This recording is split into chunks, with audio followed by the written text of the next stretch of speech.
Hello, and welcome back to the Cognitive Revolution. Today, my guest is Kate Adamala, professor of genetics at the University of Minnesota and synthetic biologist, who recently made headlines for coordinating a diverse group of prominent researchers to issue a collective warning against the creation of mirror life. We begin with a discussion of the origins of life and what we can infer from the fact that all of life's vast diversity operates on a single biochemical framework. And then Kate gives an overview of the current state of synthetic biology.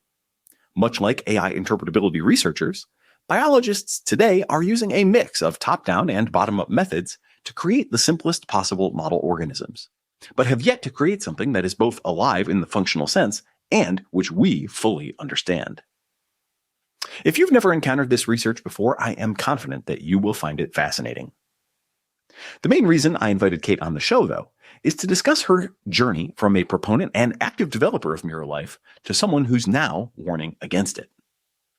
For context, mirror life is a possible form of life which does not exist on Earth but is clearly physically possible, made of molecules that are the mirror images of life's normal molecules. This relationship, also known as reverse chirality, means that while the chemical properties of the molecules are exactly the same in almost every way, mirror molecules cannot occupy the same space as one another, just as one's left and right hand, even if perfectly identical in every other way, can never occupy the exact same space. This creates exciting possibilities for medical treatments, but also some risk that mirror organisms could be impossible for predators to digest, and thus might prove catastrophic if they were ever released, intentionally or accidentally, into the wild. Kate was initially excited about the utility and the intrinsically interesting nature of this work. But with time, and particularly after seeing experimental data showing that mirror molecules actually do seem to evade immune systems, she began to reconsider, ultimately concluding that the risks far outweigh any potential benefits. From there, rather than simply abandoning the work quietly, she took the unusual but I think highly admirable step of actively building a coalition of researchers, including some of the biggest names in biology, to publish a warning in Science against developing mirror life. Now, importantly, this wasn't a binary or permanent decision to abandon synthetic biology entirely, or even necessarily to avoid mirror life forever. Kate continues her work on synthetic cells and still has hope that mirror molecules can be useful in medicine. She and her co-authors have simply identified one particular branch of the synthetic biology tech tree that they believe humanity would be much better off not exploring, at least until major new evidence comes in. The parallels to AI development should be pretty obvious. Like synthetic biology, AI offers the thrill of discovery to researchers, promises tremendous benefits for the public, and also brings serious and as yet poorly understood risks. And it seems very likely to me that the specific details of the powerful AIs that we develop over the next few years could matter tremendously. Advanced AIs aren't one thing, and neither are they an inseparable bundle. You can create AIs with superhuman coding ability that still don't know how to use a computer. AIs that beat world champions at Go, but have no language ability whatsoever. And as recent reinforcement learning work has shown, AIs that solve problems more and more effectively and agentically, but also in more inscrutable and increasingly problematic ways.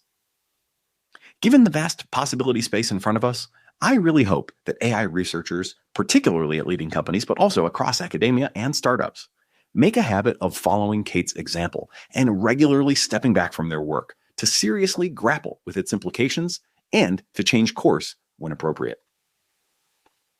Should we continue to scale reinforcement learning, given the recent rise in deceptive behavior, which now includes the opportunistic blackmail and whistleblowing that we've seen the Anthropic report in Claude 4?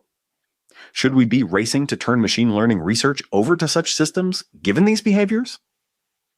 Should we be developing architectures that internalize models' thinking processes, such that we no longer have an explicit chain of thought to examine, or even such that models might begin to communicate with one another in an alien neuralese that we've never understood? And should we, as one well-meaning person who is interested in AI safety recently emailed me to propose, start using reinforcement learning to train AIs to escape their environments so that we can hopefully use their successes as indicators of the ways in which we need to harden our defenses? I honestly don't think these questions have simple or obvious answers. One of my mantras is that AI defies all binaries.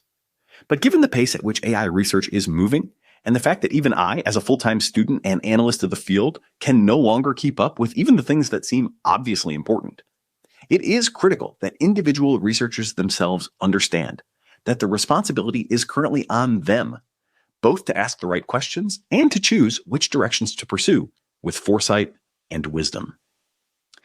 Fatalist rationalization that someone will do it if we don't simply doesn't cut it in today's world. Kate's work proves that scientific communities can indeed coordinate to identify and avoid particularly dangerous research directions while still aiming for transformative progress. For those of us involved in AI development, this offers both an inspirational model and an important challenge. The question isn't whether to develop AI at all. I do agree with those who say that the upside is too great to pass up, and that in any case, the cat's out of the bag.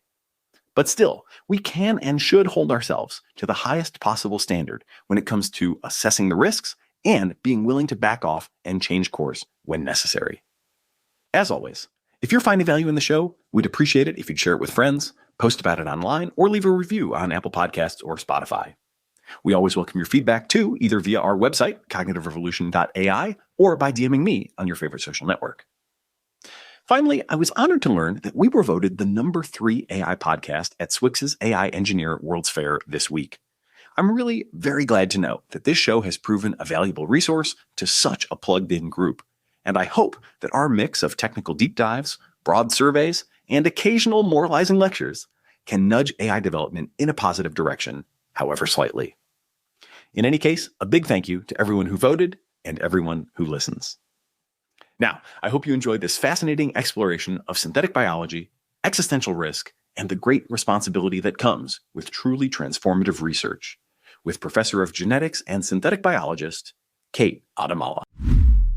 University of Minnesota Professor of Genetics and Synthetic Biologist, Kate Adamala, welcome to the Cognitive Revolution. Thanks for having me. Hi, everyone. I'm excited for this conversation. The impetus for it is the recent warning that you and others in the field of synthetic biology put out to the broader community about the dangers of mirror life and why you think that this is a branch in the technology tree that we should not be going down, at least for now. And I'm really interested to get into that. And I do think it has some, not one-to-one mapping to what's going on in AI, but certainly some rhymes that people I think would do well to consider.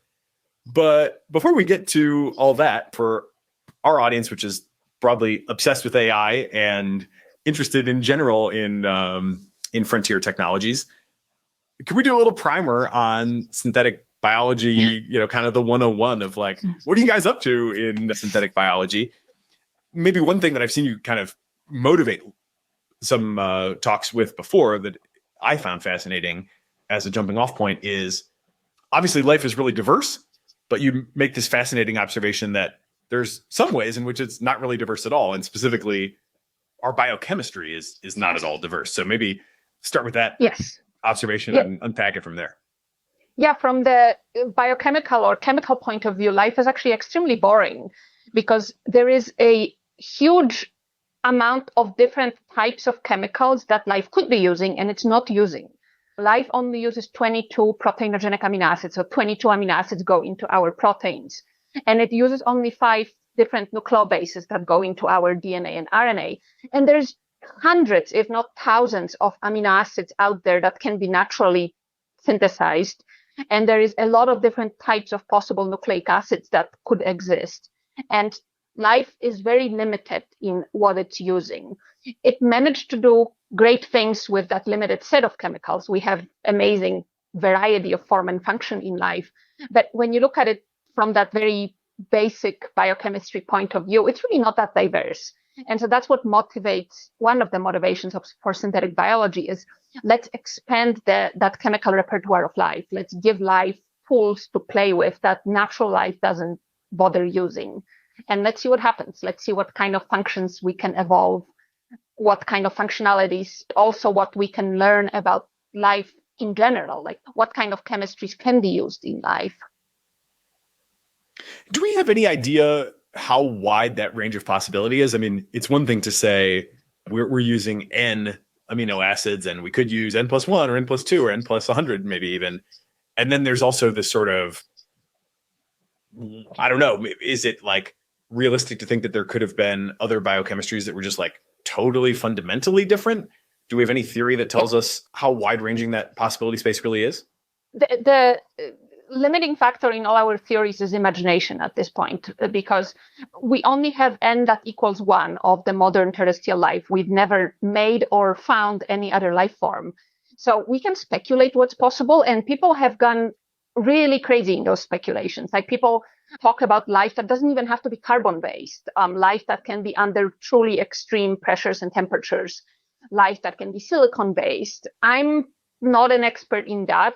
If I'm expert in anything at all, that would be carbon-based molecules. And so when I think about different possibilities of life, I think of different things that could be made with the kinds of biological molecules that we know right now, just expanded set of them. So even if you look at amino acids, there's literally hundreds of different amino acids that can be made into proteins using the natural ribosome, not modified, just the natural ribosome that the bacteria, humans, everyone else has. That ribosome already can translate hundreds of different amino acids. It doesn't do that in nature, but if we take that ribosome out of cells and gently encourage it in vitro, then it will translate it. So that just shows you where the floor is. That's definitely not the ceiling. We can imagine that if we even evolve that ribosome, or if we make any other kinds of biochemical assemblers, they could assemble really weird things into polymers. But even sticking to the natural ribosome, we can feed it this huge variety of different substrates that don't even have to be amino acids. Like, ribosome can catalyze other molecules connecting into polymers. It doesn't even have to be an amino acid. So the possibilities are almost endless without even going too crazy. So without even leaving the carbon world, the water-based life world. And so to answer your question directly, no, there is no single theory that would limit the possibilities, but there also doesn't have to be, because there's so many different possibilities that we haven't even started exploring, that we don't have to go like super crazy to still be exciting. We've got several follow-up questions just on this alone. Do you have like a functional definition of life that you go to all the time? I do. And my personal functional definition of life is a quote from a US Supreme Court Justice Porter Stewart, who said, "I will know it when I see it." And the reason there is no good definition of life that would be exhaustive of all possible life forms and excluding all non-life is that it's really, really difficult. So, for example, the NASA has a definition of life, kind of their working definition of life, which says it's a self-replicating chemical system that can undergo Darwinian evolution. And that sounds, on the surface, that sounds great. It's all, you'd think that all life is self-replicating and undergoes Darwinian evolution. But when you really think about it, according to NASA definition of life, I'm not alive, because without my husband, I cannot replicate. And I don't undergo Darwinian evolution on my own. In order for me to replicate and make offspring, I need a partner. And that already shows you a giant gaping hole in the NASA definition of life, because I'm not a self-replicating organism. And if any definition of life that you can find, and people have made many, there can be a hole found in any one of them.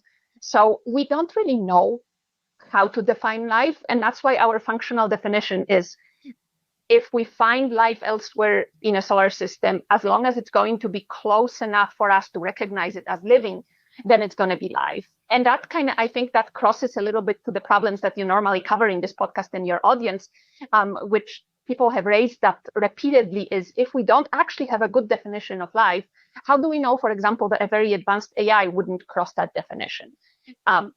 Our definition doesn't limit life to being molecular based.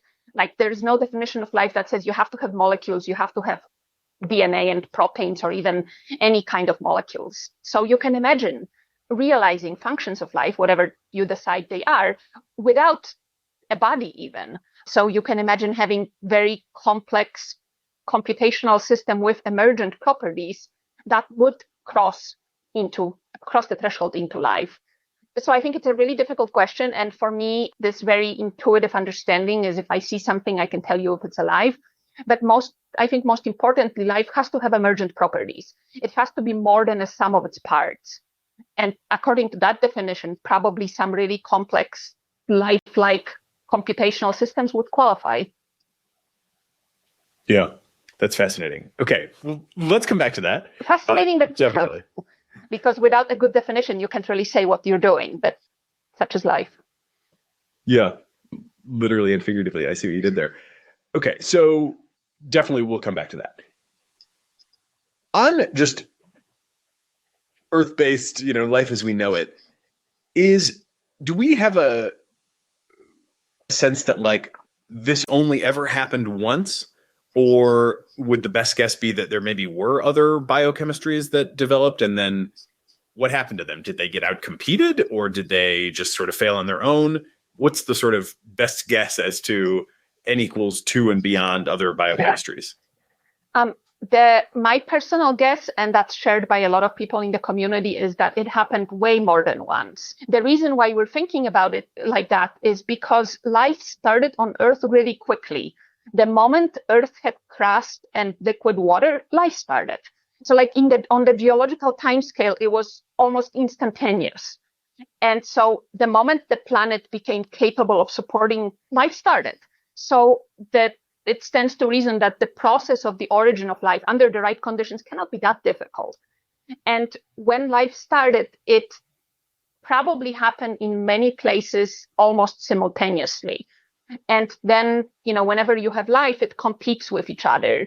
And if all of the life came from the same pool of biomolecules, then they could compete for the same resources. And that's probably the reason we have only one lineage of life right now, is because that one, the one that gave rise to us, ate all the others or outcompeted all the others. Everything in nature tries to eat everything else. And so probably that happened very early in the origin of life too. So it's possible that life started multiple times right at the beginning, and it's possible that the origin of life processes keep happening. Like there's no rule that says life cannot start in 2025 somewhere deep in the hydrothermal vent, except when life first started, it's extremely fragile. It's very, very wimpy. And if you happen to be that very nascent life that starts on a planet that's full of really highly evolved functioning life, then you're just going to get eaten before you even get started.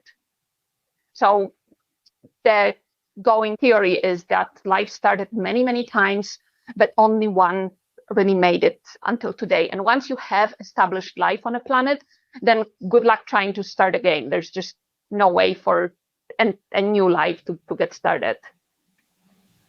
Yeah. It's a crowded space now.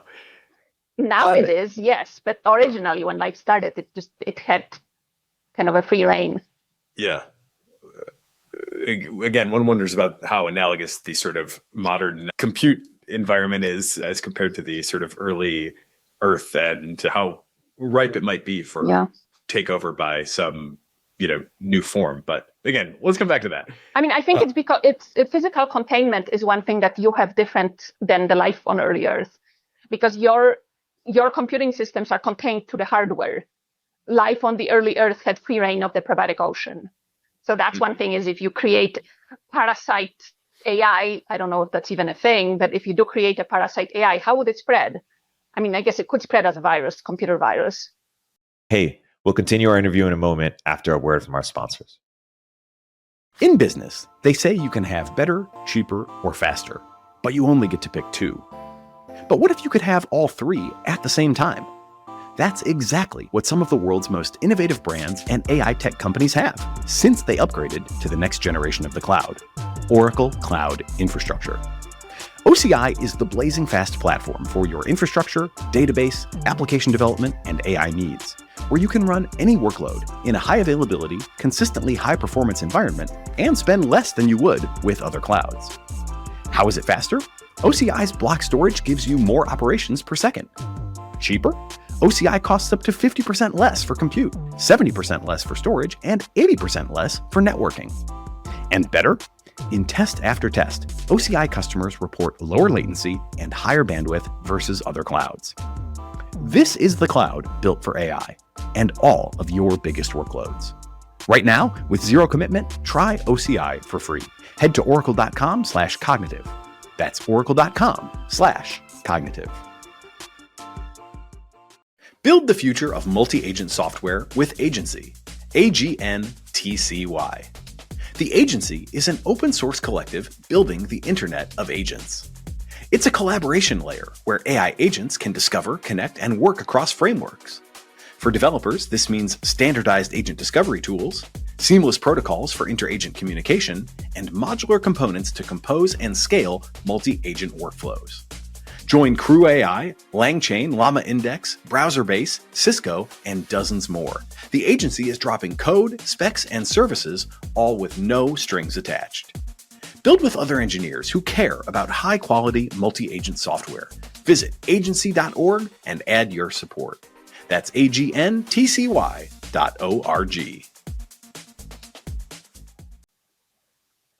When you said that even the current ribosome can handle more amino acids than we actually use, that sort of reminded me of the development of language as I understand it, which I think my highly non-expert stylized story is basically still today, if you go to the part of the earth closest to where language was, initially developed as we understand it, which is like some place in southeastern Africa, I'm not exactly sure where, you see languages that have just a lot more sounds. And then if you follow the path of human spread across the globe and you maybe the final place is like Hawaii or something, there you have the smallest alphabet, the smallest number of sounds. Is there something similar going on with the development of biochemistry? Did we maybe have more of these things in the past and we're kind of gradually reducing them? Or am I just hallucinating a pattern that doesn't exist here? I think there's definitely a pattern. Me coming from Poland, we use a lot of consonants that when I moved to the US, people just don't hear and don't recognize. There's definitely a pattern. And in biochemistry, when you look at biochemistry, there's two different kind of almost competing patterns. One is that very early in biochemistry, there were definitely other molecules that were being used that are right now kind of relegated to the secondary roles that are not kind of essential to metabolism. And then on the other hand, the current complexity of life have to be built up from scratch. So you can almost trace the lineage of usage of amino acids, for example. We have 5 or 6 amino acids that we speculate were the very, very first ones, and then few others that came slightly later, and then few others that are almost brand new, that started right before the last universal common ancestor, that last organism that gave rise to all of life that we know on Earth right now. So there's definitely two different patterns. One is that the first very early biochemistries that gave rise to life were probably very promiscuous in terms of biochemistry, that they used whatever they could get their little hands on because they couldn't be picky because they didn't really have complex biosynthesis pathways yet. But once you set it in stone, once you created an actual cell with a membrane that was isolated from the environment, then you had to start making hard choices because you cannot afford that huge chemical diversity, because that means you have to make all of those compounds. And it's really difficult to develop a reliance on a small molecule that you then cannot provide from the environment. And one really good example of that is human reliance on vitamin C. Most mammals can synthesize their own vitamin C. And for some stupid evolutionary reason, humans and guinea pigs lost that pathway. And so we rely on vitamin C. And that really kicked us in the butt when we started the age of sail and exploration. People started being on ships for months and started dying of scurvy because suddenly they had no access to vitamin C. And no one ever thought about it before because that was just something we had in the environment. We ate it. And that's a good analogy for the very early life. If you're this primitive cell trying to make it in a probiotic ocean, if you develop your biochemistry to rely on too many chemicals before you learn how to make them, so before you develop biosynthesis pathways, you suddenly become very vulnerable. Because if you happen to drift into the region in the probiotic ocean that doesn't have all of those chemicals that you were born with, and you still don't know how to make them, then you're out of luck and you're dead because your biochemistry is suddenly not available. And so I think that was the driving force, is the very early life had this buffet of different chemicals, but once it started being more constrained, more compartmentalized, and then move into different environments, it had to by necessity be very simple.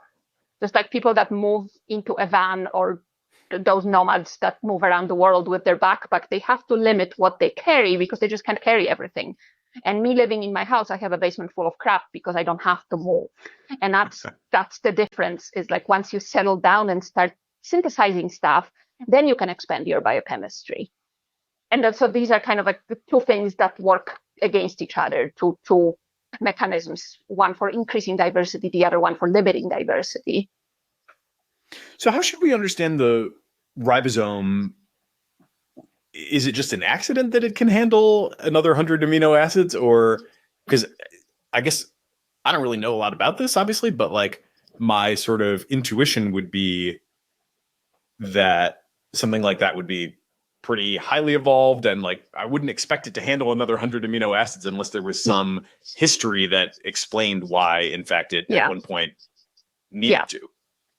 So the reason the ribosome can handle a lot of different types of amino acids is because ribosome is actually extremely dumb. Ribosome is, despite being very ubiquitous, every known life form has ribosomes. Ribosome is actually an incredibly crappy catalyst. In the biochemical speak, it's an entropy trap. It's not a proper catalyst. So it literally, the business model of a ribosome is to take things and smash them together. It's super simple. It's very, very primitive. The catalytic core of the ribosome is very primitive. That probably indicates a frozen accident. The first organism that was able to figure out how to do protein synthesis, how to do ribosomes, had a huge advantage, huge evolutionary advantage. But then you're kind of stuck because, once you figure that out, you don't want to mess with it because you're worried to break it. You cannot afford to break it. That's why all of our internet infrastructure runs on those super old computers that no one dares to touch because you just can't afford to touch it. You can't afford to update it. The same for my house router. Like I have a router that's been set up 5 years ago and we don't dare to touch it because then we'll just lose internet. And the same, you can apply the same principle to a ribosome. Once you figure out how to make protein synthesis work, then you're not going to apply too much evolutionary pressure to it because any mistake will be lethal. Any mistake in your assembly of a ribosome, so any way to evolve a ribosome, will end up lethal.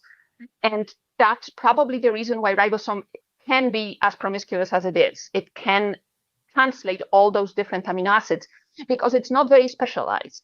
There are other enzymes in biochemistry that are incredibly specialized, but the ribosome itself does not guard the genetic code, does not care what it translates. As long as it fits, it will get translated. So the ribosome specificity is almost physical. It's like the size of the hole into which the tRNA with the amino acid goes in regulates what you can translate. And then ribosome has something called an exit tunnel, which is exactly what it sounds like. The nascent protein chain comes out of that hole in the ribosome that's called an exit tunnel. And the geometry of that hole regulates what you can translate.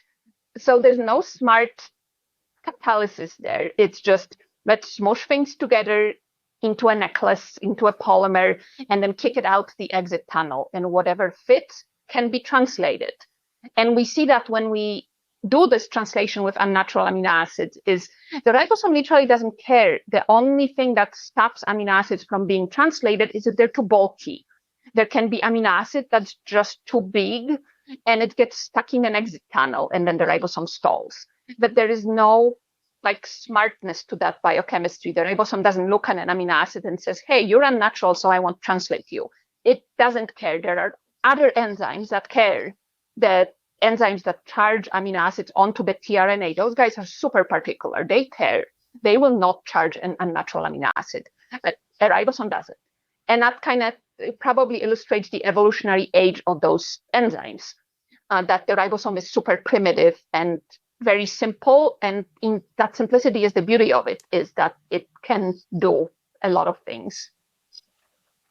One thing I noticed about your language there that definitely happens all the time in the AI space as well is the sort of, and I realize it's not meant to be understood literally in either space, but the sort of language of once a model has learned to do this, it doesn't want to, change its representation too much because that whatever.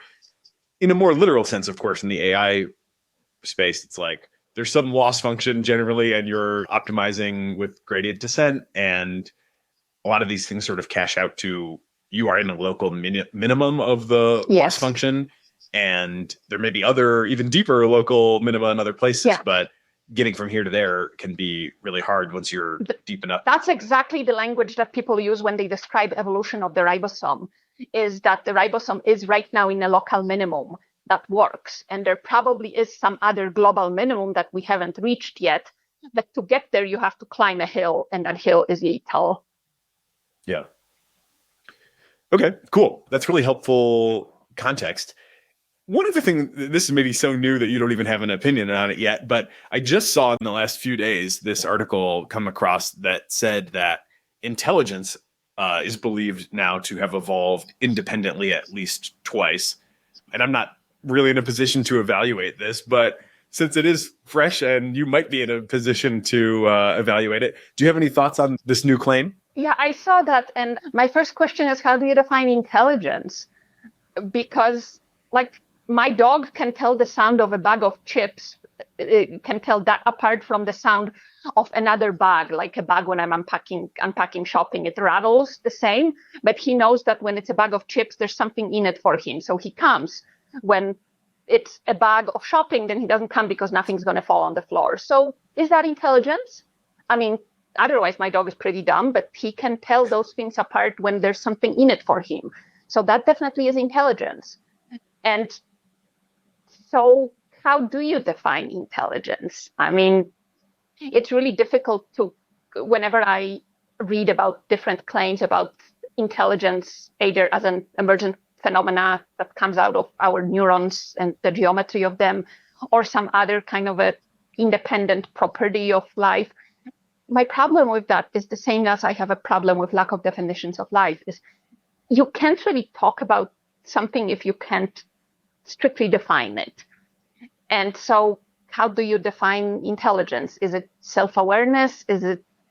What is it? And that's my main criticism of that theory that you mentioned and all the other theories that talk about the emergence of consciousness and intelligence, is we don't have a good definition of it. So it's really hard to track the phylogeny of it.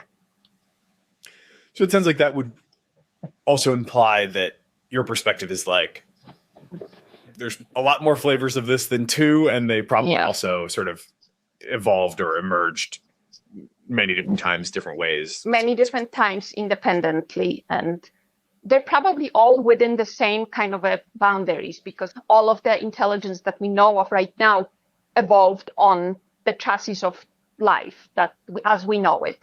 There is no foreign intelligence until you guys make AI that's actually intelligent. Then there is no other foreign chassis that is capable of supporting intelligence. Yeah, well, it might be coming soon, if not already. How would you know, though? Yeah, well, that's a big question, and surprisingly, the range of opinions in the field doesn't seem to be narrowing nearly as much as I would have thought that it would at this point. So, at a minimum, we're able to sustain, extreme positions on either end. Hey, we'll continue our interview in a moment after a word from our sponsors. It is an interesting time for business. Tariff and trade policies are dynamic, supply chains squeezed, and cash flow tighter than ever. If your business can't adapt in real time, you are in a world of hurt. You need total visibility, from global shipments to tariff impacts to real-time cash flow. And that's NetSuite by Oracle, your AI-powered business management suite trusted by over 41,000 businesses. NetSuite is the #1 cloud ERP for many reasons. It brings accounting, financial management, inventory, and HR all together into one suite. That gives you one source of truth, giving you visibility and the control you need to make quick decisions. And with real-time forecasting, you're peering into the future with actionable data. Plus, with AI embedded throughout, you can automate a lot of those everyday tasks, letting your teams stay strategic. NetSuite helps you know what's stuck, what it's costing you, and how to pivot fast. Because in the AI era, there is nothing more important than speed of execution. It's one system, giving you full control and the ability to tame the chaos. That is NetSuite by Oracle. If your revenues are at least in the 7 figures, download the free ebook, Navigating Global Trade, 3 Insights for Leaders, at netsuite.com/cognitive. That's netsuite.com/cognitive. Being an entrepreneur, I can say from personal experience, can be an intimidating and at times lonely experience. There are so many jobs to be done, and often nobody to turn to when things go wrong. That's just one of many reasons that founders absolutely must choose their technology platforms carefully. Pick the right one, and the technology can play important roles for you. Pick the wrong one, and you might find yourself fighting fires alone. In the e-commerce space, of course, there's never been a better platform than Shopify. Shopify is the commerce platform behind millions of businesses around the world and 10% of all e-commerce in the United States, from household names like Mattel and Gymshark to brands just getting started. With hundreds of ready-to-use templates, Shopify helps you build a beautiful online store to match your brand's style, just as if you had your own design studio. With helpful AI tools that write product descriptions, page headlines, and even enhance your product photography, it's like you have your own content team. And with the ability to easily create email and social media campaigns, you can reach your customers wherever they're scrolling or strolling, just as if you had a full marketing department behind you. Best yet, Shopify is your commerce expert with world-class expertise in everything from managing inventory to international shipping to processing returns and beyond. If you're ready to sell, you're ready for Shopify. Turn your big business idea into cha-ching with Shopify on your side. Sign up for your $1 per month trial and start selling today at shopify.com/cognitive. Visit shopify.com/cognitive. Once more, that's shopify.com/cognitive.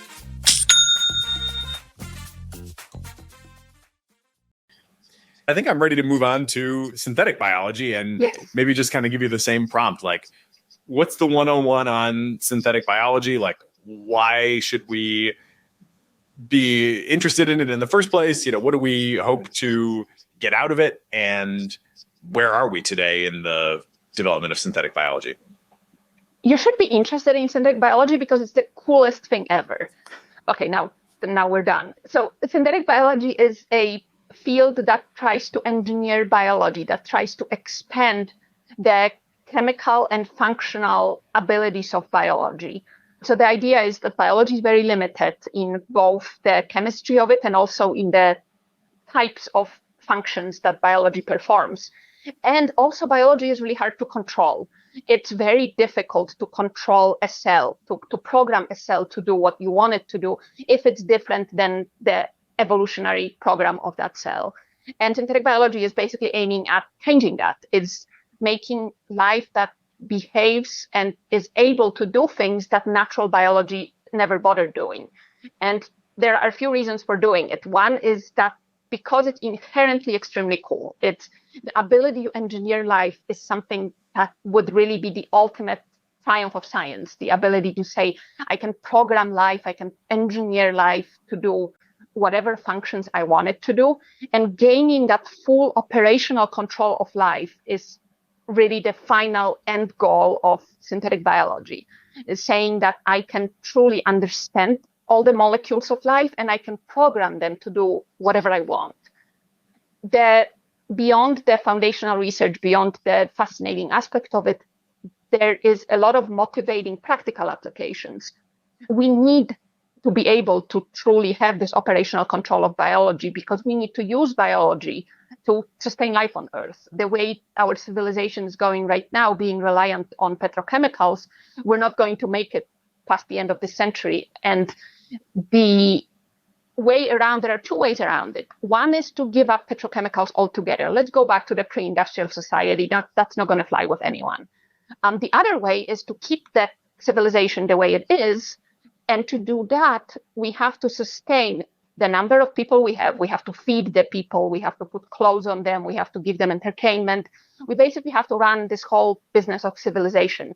In order to do that, we need chemicals that right now we take from oil, and we cannot keep taking them from oil because climate and all that. So let's make those chemicals with biology. That's the driving force of what we're doing, is let's convince natural cells or modified cells to synthesize all those chemicals that we right now extract from dead ferns underground.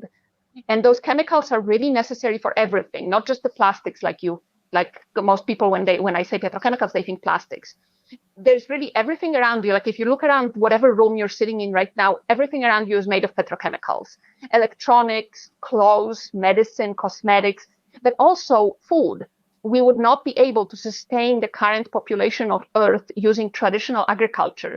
We have to use fertilizers, and those fertilizers are derived from petrochemicals.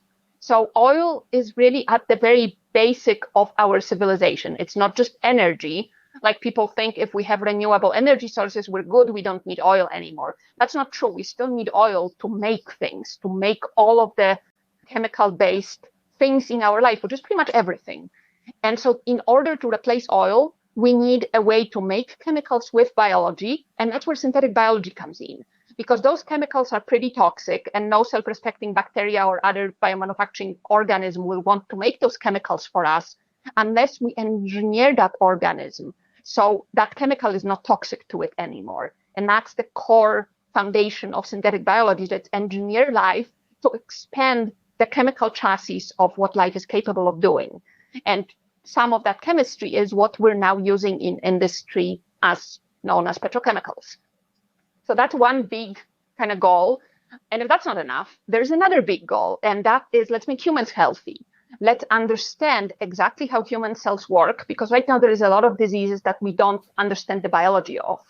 So, for example, how do human cells develop a lot of kinds of metabolic diseases, a lot of kinds of cancers, and also how do humans age?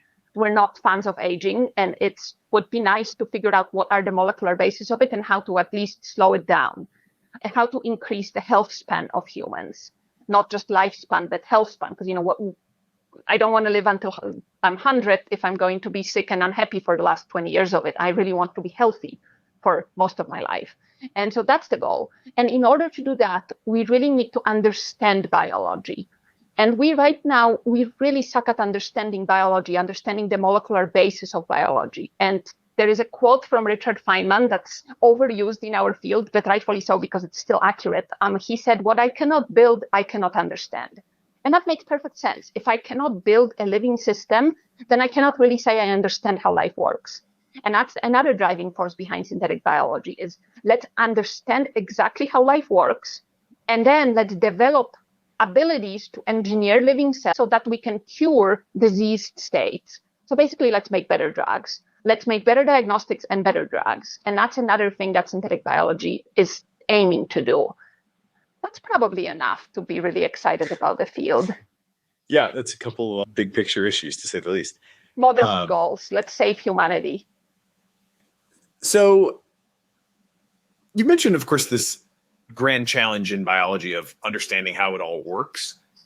This is a bit of an absurd question, but how far along do you think we are on that quest to understand how well things work? And I don't even know how to properly conceive of the sort of metric, but maybe one way to do it would be to say, if there's a causal graph of all the things that are going on in my cells and my tissues and my systems, and one thing is up-regulating one thing or down-regulating another, and there's all these knock-on effects and dense web of causes. Like, how much of that have we mapped out in today's biology? Really not much. Using your graph analogy, we know there is a graph, and we might have a very, very basic idea of the major nodes of that graph. We do not have a full understanding of even parts of it. We don't know where every molecule goes. We don't know what's the cause and effect relationships between those different parts of that graph or different parts of our biochemistry. We don't even have a full ingredient list of biology. So like if you give me a single human cell, I cannot tell you what every single molecule in that cell is. Not even talking about relationships between those molecules. We just simply don't have a full ingredient list. And that's kind of embarrassing for a field that's been at it for the last 50 years, but that's where we are, is we're trying to understand what we don't know right now. That's where we are, is we're trying to understand the extent of the complexity. and figure out what is that we actually have to do in order to understand that super complex thing that is a cell. And I'm talking single cells right now. We're still miles away from actually going to a complex organism. So one aspect of your work that I've found really interesting in preparing for this is the attempt to kind of bootstrap your way, building on that Feynman idea of, you'll know you can understand something if you can build it. You've got a project, or I guess, more than a project, a whole line of work on trying to bootstrap from something that is clearly not living to something that is living. Mm-hmm. I understand there's also a kind of top-down approach. If that is bottom-up, like we're going to start with these ingredients and try to give them some spark and get them to come to life, then there's also this sort of like, can we, I'll use an AI term, distill down or, maybe winnow away everything that's like not truly essential until we get to some like minimum cell type. I understand that's also kind of come pretty far, but yes, with the major caveat that we don't still, even the simplest cells that we've been able to winnow down to, we still don't really understand fully how they work. So right. Maybe, give us both angles on that. Like, what is the current state of trying to build up, and what is the state of building down, and how long till we meet in the middle? I would love to meet in the middle. So the top-down approach has succeeded in making a so-called minimal cell. That's the Craig Venter's project on building the minimal mycoplasma-based cell. And they succeeded in building a cell that has the minimal genome, the genome that can be completely chemically synthesized. The kick here, though, is that we still don't know what every single gene in that cell does. There are a couple dozen of those so-called essential genes of unknown function. As the name implies, we know they have to be there. If you remove that gene, the cell gets dead. But we don't know what they do. So, we have this very minimal genome, and we still don't understand a couple dozen genes, what they do. And don't even get me started on small molecules. There's so many small molecules in that cell that we don't know what they do. We don't know the actual relationships between them. So it is a very minimal organism, and it's still a black box to an extent. We made a window in that box. We can kind of poke at it, and we know definitely much more about that organism than about any other cell, but it's still not a fully understood cell. And the bottom-up approach, the side of the field that I represent, we're basically cheating. We decided we don't know how a cell works, and we're not about to find out. I want to have my research program that spans decades, not centuries. So I assume I don't know how a cell works. So instead of trying to understand a complex living cell, I want to build a cell from scratch. I want to put together molecules that I fully understand. So I know exactly what those molecules do, where every molecule goes, and I want to put them together into a lifelike system. And that goes back to what we talked about at the beginning of this interview, which is we don't know what life is. We don't have a definition of life, but we just roll with it. We decide that we're going to build something that's complex enough that will have some emergent properties. So we're wanting to build something that looks like a cell, that can self-replicate, that has metabolism, that can exist in the environment, that can have interactions with other cells. And once we build that, hopefully still we'll be able to understand every single part of it because we build it. And then we might actually meet in the middle with the minimal cell people because they keep trying to make theirs simpler. We'll keep trying to make ours more complex. And hopefully one day we'll meet at the point where it's a undeniably living cell. It has all the properties of a living cell, but it's fully understood. We can fully understand where every molecule goes. And that's the dream. That's the goal. And how big is that gap right now? How many, and is maybe the number of genes the right way to even think about that gap? Like how many genes does the minimum viable cell have versus how many genes or, whatever is the right unit of measure do your synthetic cells have? So the most complex synthetic cells on the market available that published right now have a few dozen genes. My lab has been working with a synthetic cell that has about 85 to 90 genes. The minimal living cell has 474 genes. And that's a pretty big gap, but it's not like order of magnitude gap. And there was a paper from George Church's lab about 10 years ago where they speculated that a truly minimal living system would have about 120 genes. So that kind of shows you that we're getting there. We're approaching the order of complexity that people speculated could sustain independent life. I don't know if it's a big gap or small. Yeah, well, time will tell, I suppose. Is the difference between that 120 speculated and the 470 whatever, is that like another one of these local minimum type things? If I understand the 470 correctly, it's like all 470 of those have to be there. If you knock any out, the cell dies. But they're, for theoretical and speculative reasons, they're saying that we think this is a local minimum. We can imagine something simpler. Yes. But we don't necessarily know how to get there from here. Yes. A lot of the functions of the minimal cell are things that don't necessarily, you could imagine engineering around them. So you don't have to have a complex post-transcriptional modification enzymes. You don't have to make your own membrane. You don't have to do a lot of things that the minimal cell does. And then there are those essential genes of unknown function. So maybe we have a blind spot. Maybe that's a mistake, that there are some other genes that we have to have in the minimal cell that we don't know about yet. How does the process of kind of turning on your synthetic cells work? Like, the sort of science fiction view of this would be like, mix all this stuff together and then like electrocute it or something, right? What's the moment where it sort of goes from like off to on? Yeah, you're mixing it in the lab, and at some point you're running around screaming, saying it's alive, it's alive. No, that doesn't happen like that. We haven't actually made a living cell from non-living components yet, at least not one that everyone would agree is living. Sometimes physicists say that a lot of the things that we're doing already does cross some arbitrary threshold to life, but then a biologist looks at it and say, no, this is too wimpy, this is not living yet. But most of the time, it's a pretty boring manual labor in the lab. You mix together, you pipette clear liquids together into a tube, and then you wait for it. And the way we measure the aliveness, quote unquote, or activity of our cells is just looking at the metabolism of it. So what proteins it makes, what small molecules it metabolizes.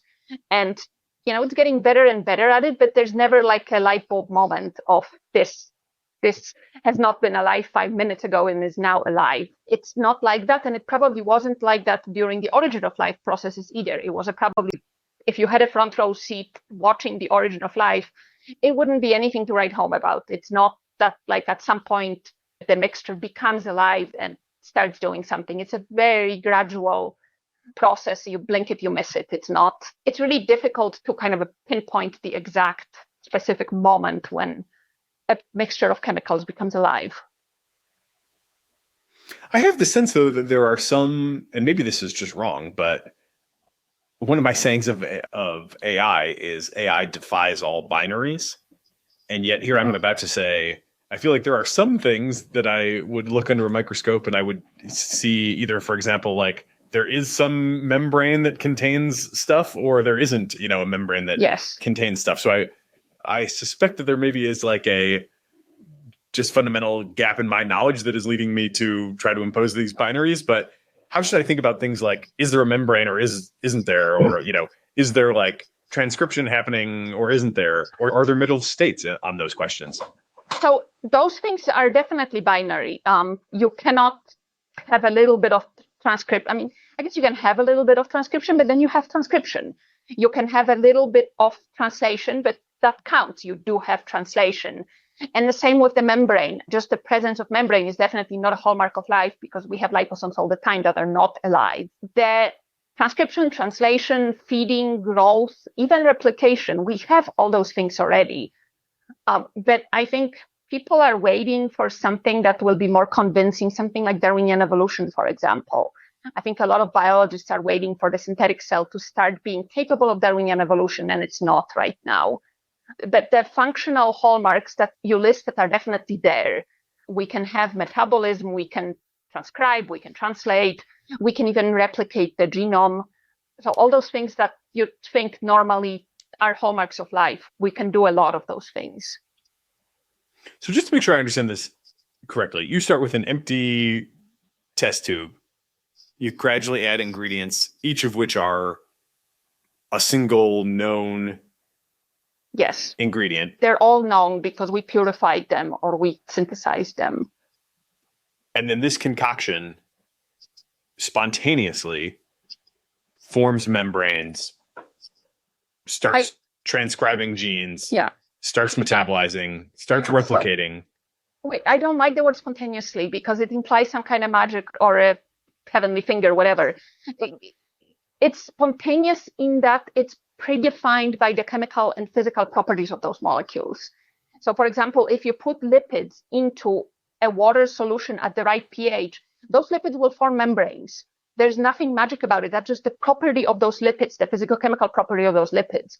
And same with transcription and with translation. If you put all the enzymes and small molecules together at the right concentrations and the right pH, they will do their job. That's what they are. That's their whole thing. Is if you're a RNA polymerase, if you happen to find the DNA with the right promoter sequence, you will transcribe it because that's what you're paid to do. Like that's what you evolved to do.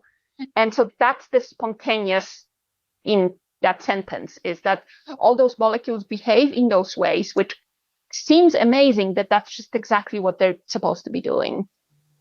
Yeah. And then the limit right now is, I think I heard you say once that the replication is basically too consistent, like it's too high fidelity. There's not enough random variation introduced to support evolution. Unfortunately, our polymerases that we use to replicate the genomes right now are annoyingly high fidelity. They don't make mistakes, or they make very, very little mistakes. And in order to have a Darwinian evolution, you have to make mistakes because that's how you introduce variety, diversity to your population. We're not supposed to say diversity anymore. That's how you introduce variety into your population. Secret safe with me. And all the millions of your viewers. Yeah, that's the problem with replication right now, is that we can replicate the genome and it works great. But in order to evolve, you have to make just the right amount of mistakes. You cannot make too many mistakes because then you just devolve into an error catastrophe. If you don't replicate your genome reliably enough, then you just don't have a functioning genome anymore. But you have to make just the right amount of mistakes. You have to make enough mistakes to introduce diversity, variety in the offspring, but it still has to be reliable enough to say that most of your offspring will still be viable. It can be a little bit different than you, but it still has to be viable. And the balance is very careful. It's really difficult to reach that balance and very difficult to engineer it with the enzymes that we have at hand right now. So that's why we don't have a Darwinian evolution in synthetic cells right now. So where did this system come from that does the replication that doesn't make any mistakes? And, you know, is what is preventing you from using one that does make a few mistakes? Mm-hmm. So the enzyme we're using right now, the polymerase, came from a bacteriophage, and it's a very high fidelity polymerase. It's great in that it's high fidelity. It's very difficult to engineer an enzyme to be just a little bit broken. Like I could engineer that polymerase to make a ton of mistakes. But if you want to engineer it to make just this tiny amount of mistakes that we need for evolution, that's very difficult. And the same problem is with all the other DNA polymerases that we can use in vitro, is they're usually at very high fidelity. The ones that are lower fidelity are very error prone. They also have uses, like people use them to make libraries for selection, but they're too error prone for that small genome that we have. So we need something that's just the right kind of the right size error proneness, if that's even a word. And that's difficult partially because the genome that we have is very small.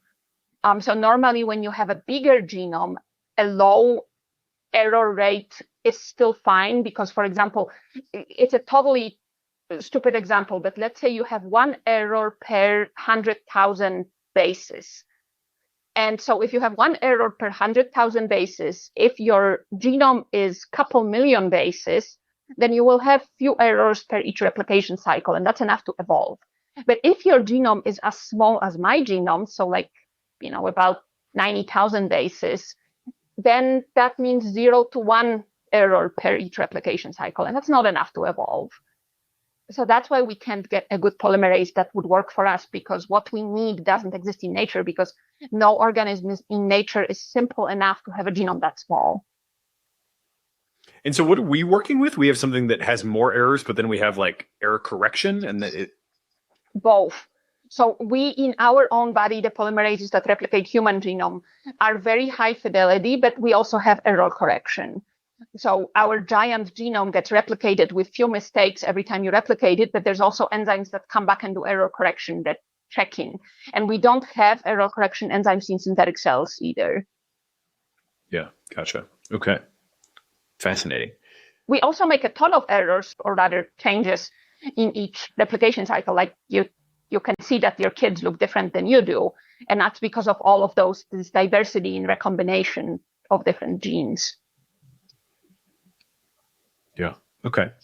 So I appreciate the 101, and I could ask lots more questions, but let's turn our attention now to mirror life. What is it, and why has it been something that people have been particularly intrigued by relative to all this other interesting stuff that's going on? The idea of mirror life is that all the molecules in biology have a certain chirality, certain stereochemistry. That means every molecule that's not symmetrical can exist in two different forms. And a good example of that is your own hands. You have two hands, hopefully, and both of them are mirror images of each other. And the same is true for every biomolecule. So let's say this is my left hand. My left hand is the normal life. There's a mirror image of my left hand, and that's my right hand. And the same can be true for every biomolecule, every complex molecule that makes life. So you can imagine making a cell that has all the same molecules as a normal bacteria, but instead of them being the right stereochemistry, the stereochemistry that's natural, that's used by rest of life, they could be the opposite stereochemistry. So in that they would have the DNA, RNA, and proteins that are chemically nearly identical to the natural molecules, but they literally are the mirror images of the natural molecules. And the reason for doing that was we wanted to do it because, well, one, because it would be cool. It would be an incredibly interesting example of engineering. Like if you can take the same molecules but of different stereochemistry, can you make a living cell? And if you can, then it would be the first example of a living cell that's not of the same tree of life as the rest of biochemistry. So that's one reason, but the work was really motivated by practical applications. We wanted to make better drugs, better therapeutics, and also we wanted to make better biomanufacturing platforms.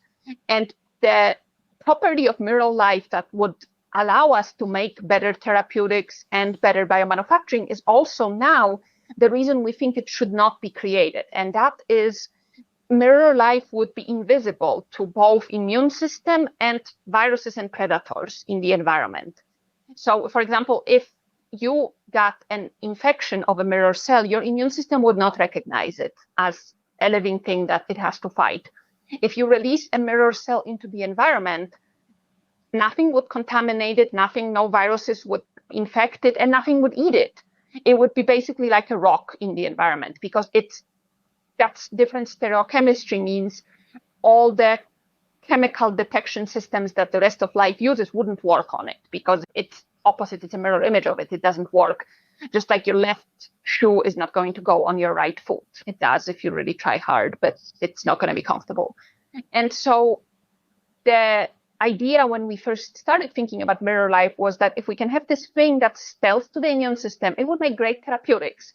You can inject it into a human and it's going to do its thing and it's going to cure what ails you. And then if you make a bioreactor made of bacteria that are of a mirror image, no phages will contaminate it. So no danger of losing your entire $1 million worth of bioreactor content because something gets contaminated, someone sneezes into it. It's not going to get contaminated because mirror cells are not compatible with normal bacteria and viruses. But then we started talking to ecologists and immunologists, and we realized that those features of mirror life are actually big bugs. It would be really irresponsible to release both into the environment and into a human body, something that's so stealth to the immune system that can fly under the radar, because then it could just go and replicate, and it would not be stopped by any mechanisms that normally make sure that life is regulated, that no single organism proliferates out of control. So that was a roller coaster of emotions for me for a few years. It was, yay, mirror life. This is an amazing technology. It's going to solve a lot of problems that biochemistry, that synthetic biology has. And then it was like, I was like, oh, wait, I actually should not be doing it, because the concerns that we have about potential interactions with the environment, with the human body, really outweigh the potential benefits of that technology.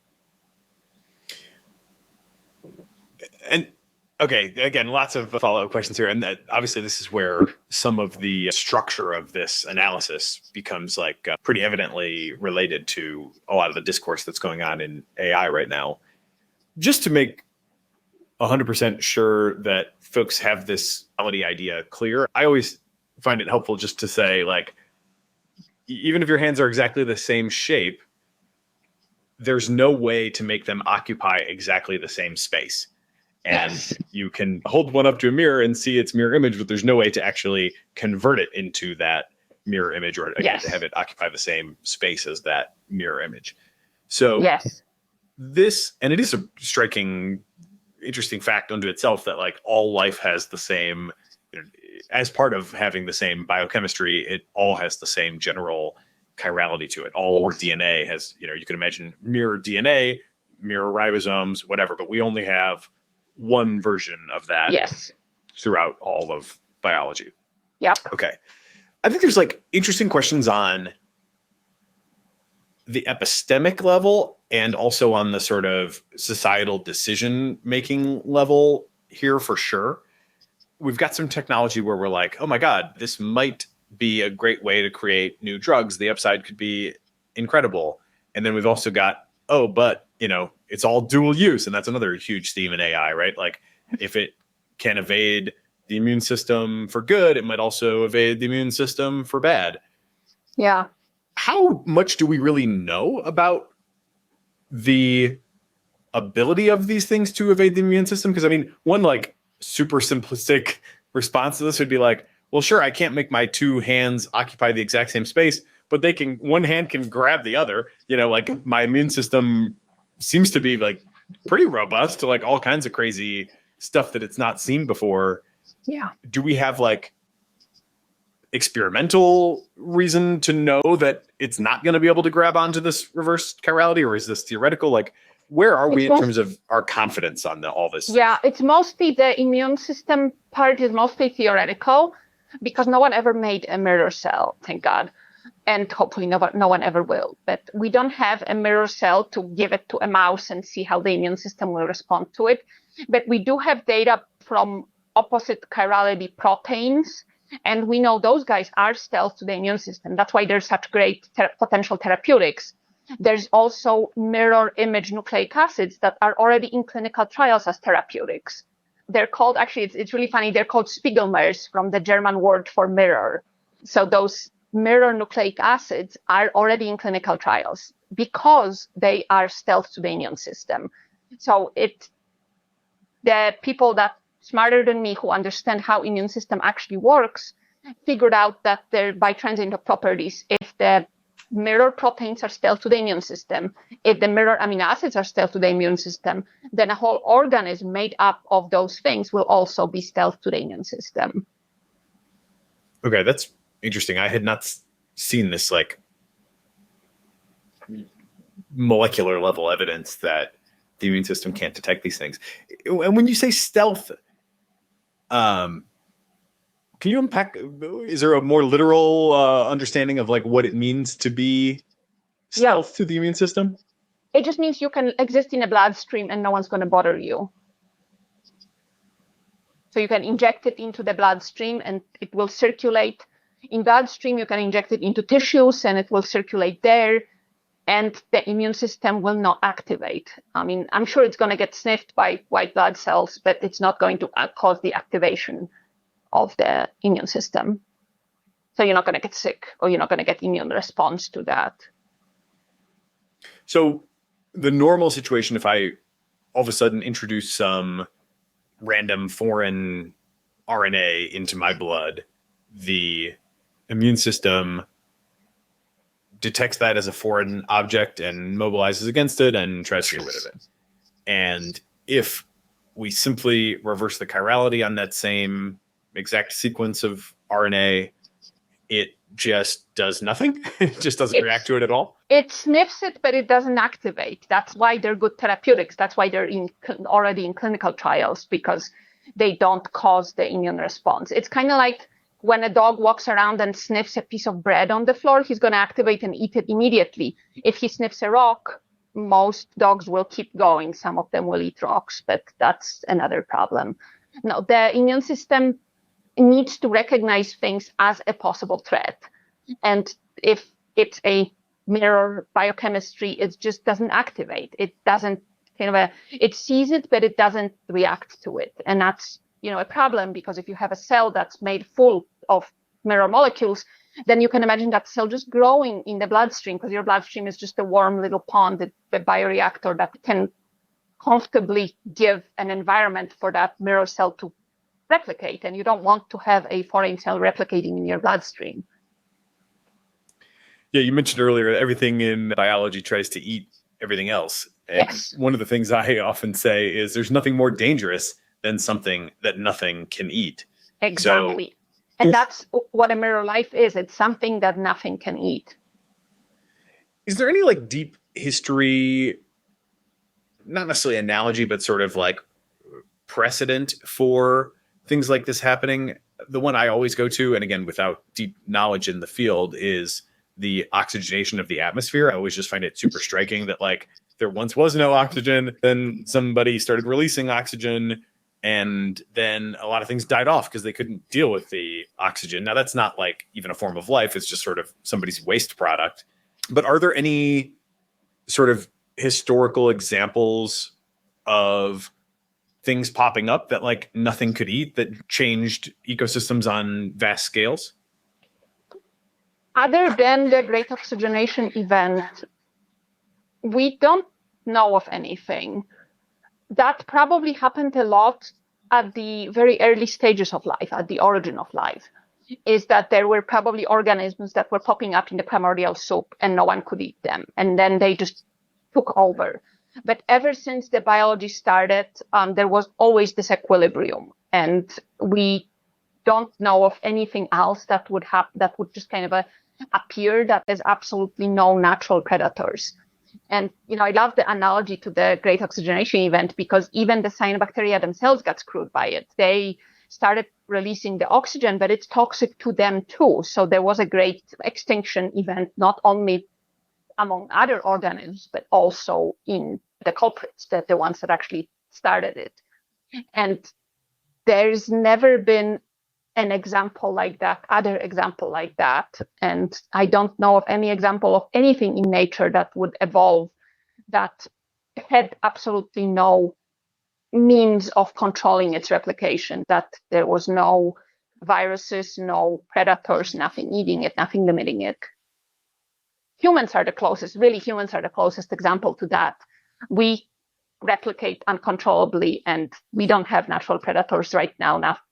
The only thing that kills us is ourselves, and we still have, there's still things that regulate our population. We're still susceptible to diseases, but you can see what happens when an organism evolves on a planet, an organism that climbs to the very top of the food chain and ends up with no natural predators. It takes over the planet, and then next thing you know, there's global warming and the planet's dying. So that's not good, and that probably shows that nature needs balance. Nature really needs things that can stay in equilibrium. And that's one of the reasons why mirror life is such a terrible idea, is that would not obey those laws of balance. It would not stay in equilibrium. Okay, so let me try out a few skeptic arguments, and you can maybe tell me if these are arguments that anybody in the actual field has put forward, or if I'm just inventing them. And if I miss any, you can, tell me what other, arguments were maybe more compelling than the ones I came up with. First one, is just like, okay, you make a good point that these molecules are stealth to the immune system. That does sound a little spooky, but the actual mirror life is like still a long ways off, right? So do we really need to get too worried about this now? And maybe I'm not entirely sure like exactly where the rubber hits the road here, right? Because there is sort of ongoing work with mirror molecules. And then, there's this concept of mirror life. There's a significant distance between the two. So somebody might just, first of all, say, well, it sounds like a long way off. Like, is this not just much ado about nothing? Because we don't know how to make mirror life anyway, right? And that's the best argument. Honestly, you hit the nail in the head. That's the best argument I've heard this entire time we've been working on this project is there's enough problems in the world right now. Let's not worry about something that's so far off. Some people compare it to worrying about the sun dying. Like, yes, we know one day it will happen. It's inevitable, but that's not exactly something that has to affect, the stock market and my retirement account. Like, it's not going to happen anytime soon. And so let's not worry about it. Like, I don't walk around worrying about the sun dying. And mirror life could be seen as this kind of a similar vein, is that it's so far away that we don't have to worry about it. The thing about mirror life, though, is that we were actively working on making the damn thing. We wanted to make it. And even if we, as the people that were actually actively working on it, stopped doing it, without talking about it in public, other people might still find the arguments for making it appealing. And if we don't really publicize the potential concerns, then someone might think, oh, it's a great idea. Let me go work on it. And then we'll get closer to it and closer, and one day the sun will be dead. And that's the argument, is that we cannot not talk about it because the science was going in that direction. It was almost inevitable. Most people in the field agree that at the current rate of progress, we will reach a fully self-replicating mirror cell within a decade. Some people say 20 years, but it's still within a human lifetime. It's possible. So we have to stop it now before we actually have the capacity to do that. What was your own personal journey or sort of evolution of thought on this? Like, as somebody who was enthused, was actively working on it, did you have a eureka moment? Did somebody come to you and say hey, I think you should reconsider this? What's the personal narrative? Yeah, it wasn't a eureka moment. It was more like holy crap moment, because I was really excited about this idea. This was actually one of the first grants that I got as an independent PI. I just started my lab recently, and that was the project that I got really excited about, and I really wanted to do it. And then around the same time, I started doing more work in the biosafety and biosecurity community. So I started talking to different people about potential concerns of not mirror life specifically, but other emerging technologies. So those so-called emerging technologies are the things that are on the horizon, that are not quite here yet, but will one day soon become possible. We know already they will become possible, and we have to be ready to face the consequences of those technologies. So kind of a thinking before we make it, safeguarding a field before it becomes a reality. And so I started doing more work on that and started talking to people about mirror life. And I'm not an evolutionary biologist. I'm not a biologist at all. And I'm also not an immunologist. So I wasn't aware of those possible concerns. Now it seems pretty obvious to me that yes, if nothing eats it in the environment, then you should not be releasing it. But that wasn't obvious to me when I first started it. I thought that perhaps there could be some mechanisms we could build, some kind of a safeguards we could build to make it safe. I was kind of maybe trying not to think too hard about the possible downsides of it because I was so excited about the applications. And as I started learning more about all those regulatory mechanisms that keep other forms of life in check, and also those balances that we absolutely need so no single form of life takes over the population, then I realized it was kind of a gradual realization that I really should not be working on mirror life, which was kind of a bummer because I really wanted to do it. I really think it's a fascinating research project, and the potential benefits are really appealing, but the concerns really outweigh the benefits. So that's when I became convinced. It wasn't one day that I woke up one morning and said, okay, I'm not doing mirror life anymore. It was more of a gradual came into that understanding. Yeah. Okay. Well, a couple other, not necessarily counter arguments, but sort of maybe reasons we might not feel compelled to worry about this. you alluded to one, which is like, well, maybe we can just sort of contain them, right? Like it's one thing to build it and do experiments in a lab, and then it's quite a different thing to release into the wild. So why don't we just keep them locked up? Because if you make a foolproof container, the nature will develop a better fool. There is always, I think it's it's not Murphy's law, but it's one of those Murphy-like laws, is that if you make something idiot-proof, the universe will provide a better idiot. There is no foolproof containment. There is no way to absolutely safeguard something. And that's for two reasons. One is because we cannot predict everything. So if I make a mirror cell in my lab and I put 27 locks on it, there will be a hole in the floor and the sample will leak out. Like, we cannot predict everything in advance. So if there's something that we don't want released, then the only safe way of preventing the release is just not having the thing, not making it. And so that's the safety argument. And then unfortunately, there is also a security argument, which is if you have a mirror cell, even if you create the most perfect advanced containment, you cannot safeguard against a bad actor, someone on purpose trying to release it. There's, many crazy people in the world, and there are people that might want to do harm regardless of consequences.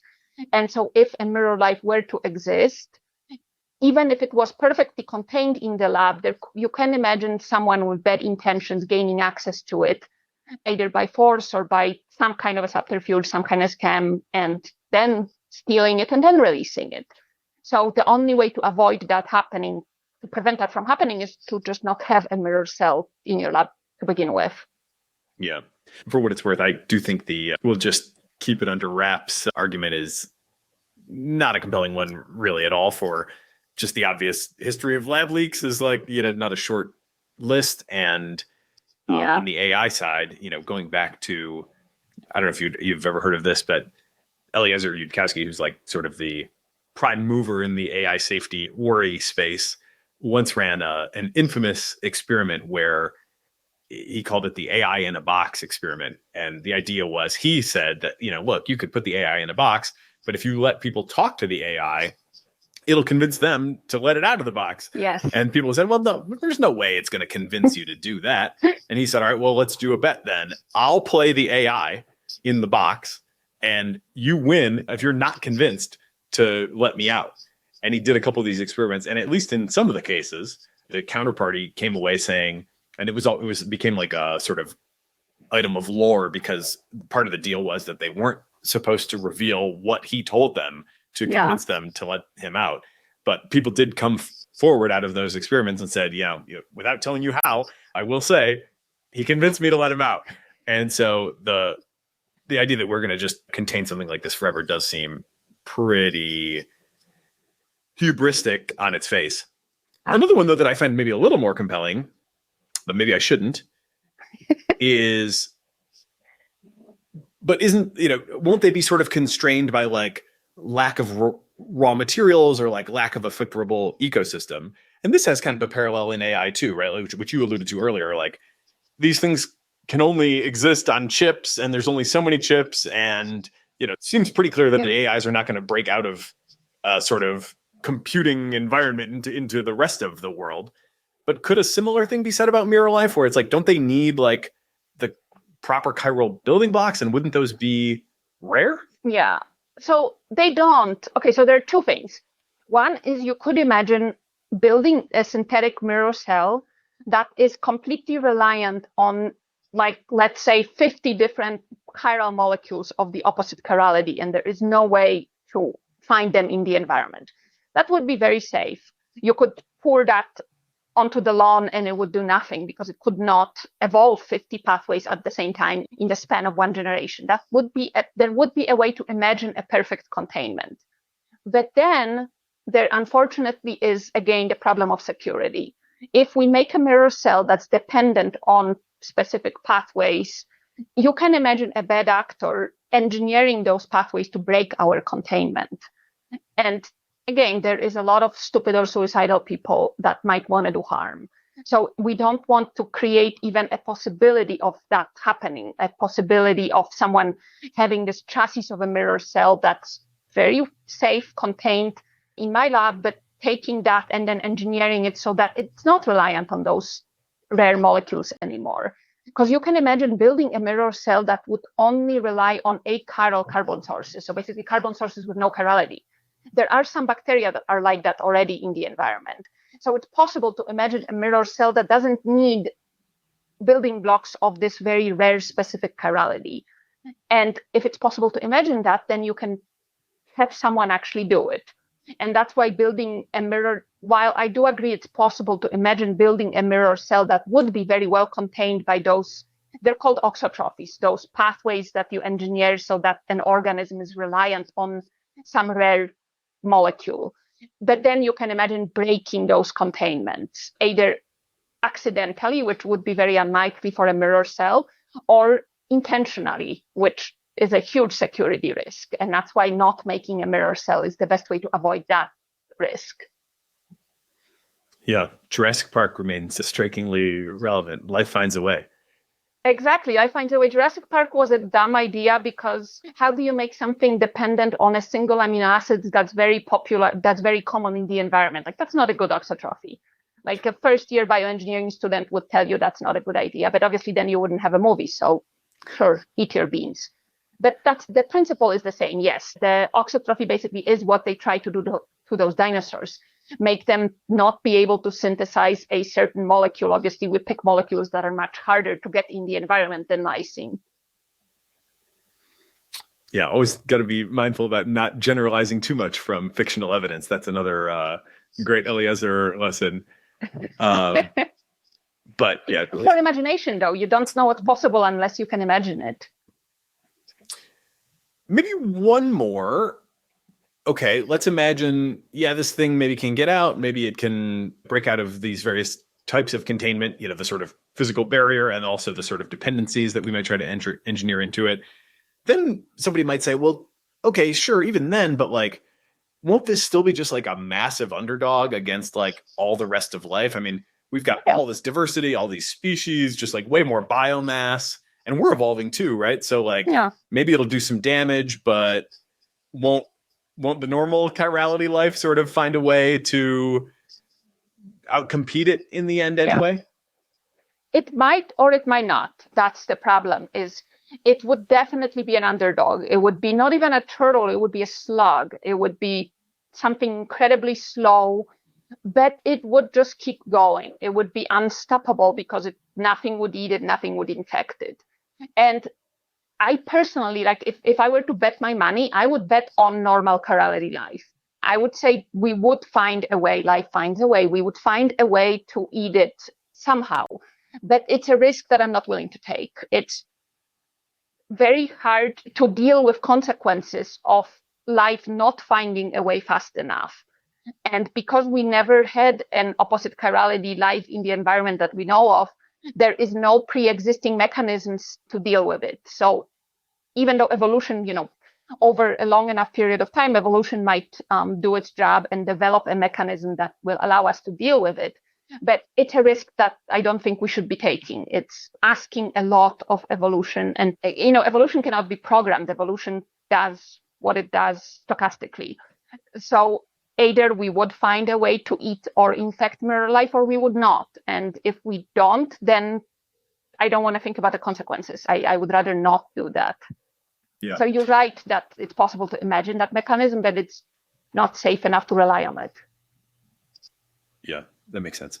Do we have any sense for how fast this whole thing would be? Like, there's the story of the sort of Drexler style nanotechnology and the gray goo and, in the limit, right? Simple sort of, you start with one cell in an ideal medium and it takes over the mass of the earth in like some remarkably, I think it's 72 hours or something, right, under purely theoretical conditions. I guess the argument is sort of akin to that in that if it's just totally unconstrained growth, are we envisioning something that would happen really fast in the worst case scenario? Definitely not fast. If it ever happened, it would be extremely slow crawling apocalypse. It would be the most boring pandemic you can imagine. It would be very, very slow.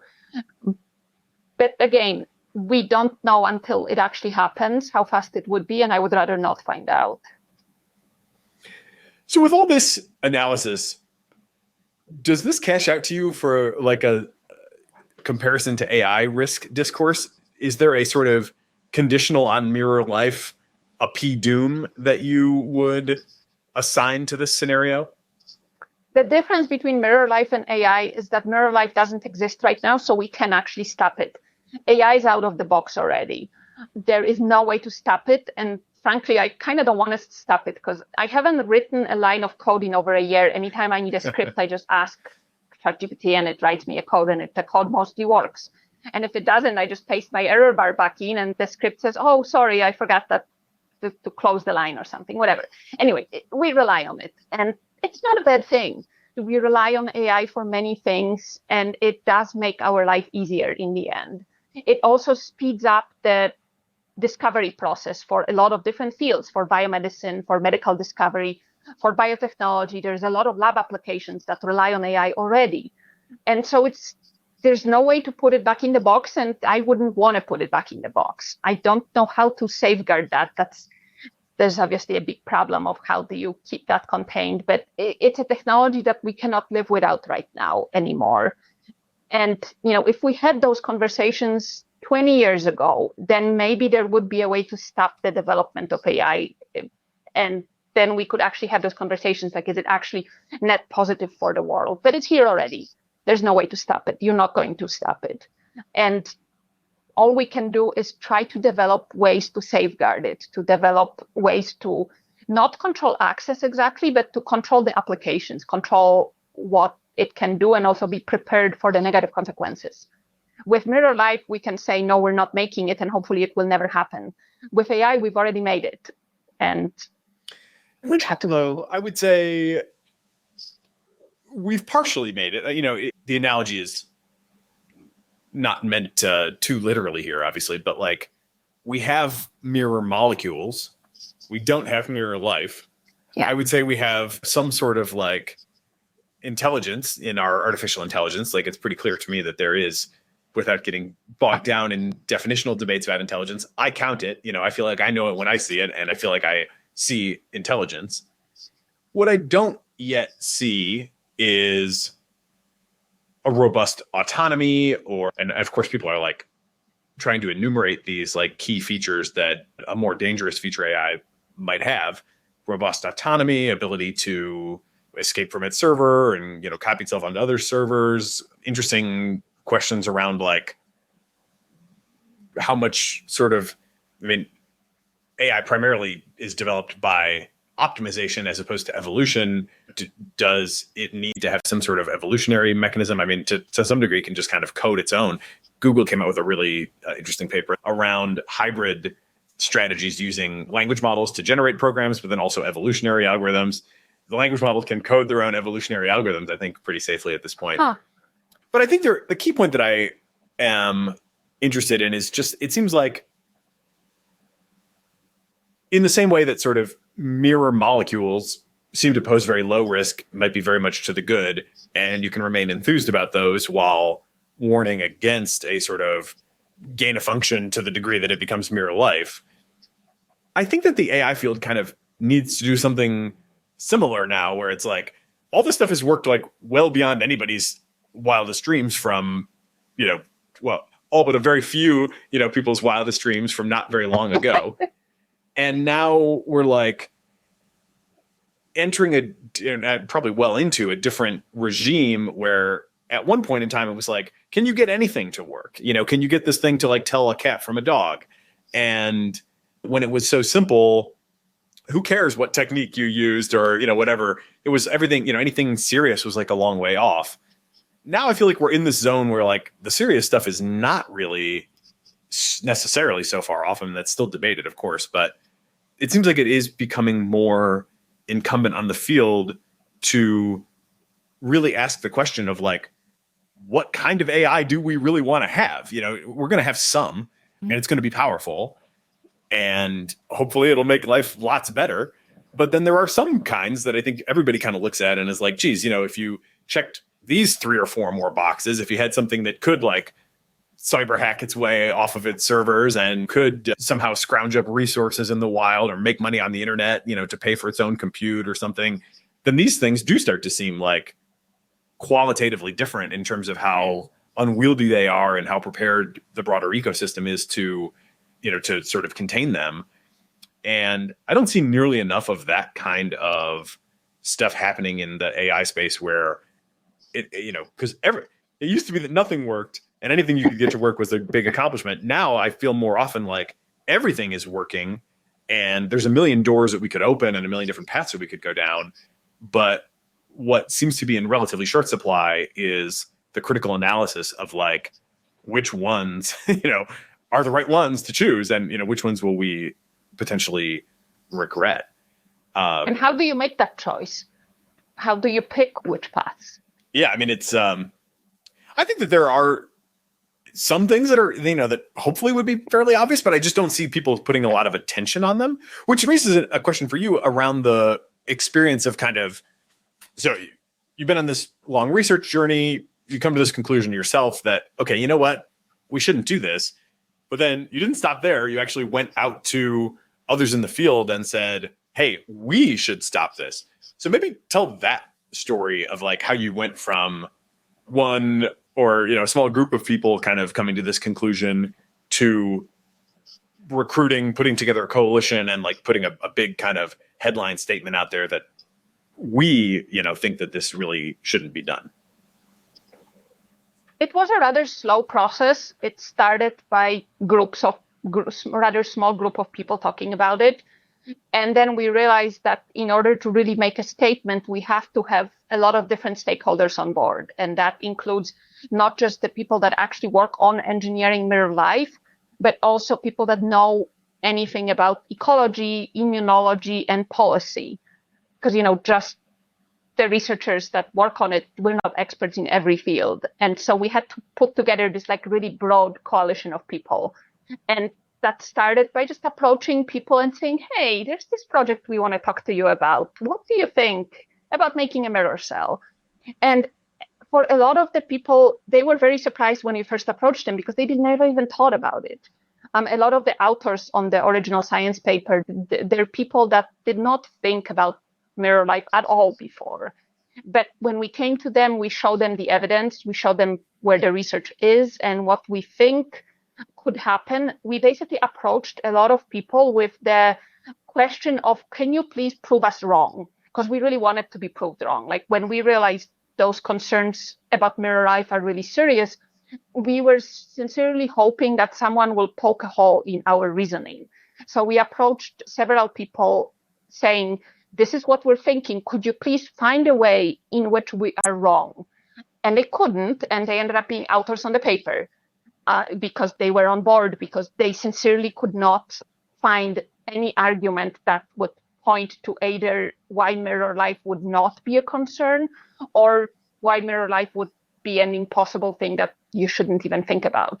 So that's how it went, is we slowly were basically on the lookout for people that can disprove our theory or kind of mitigate our concerns.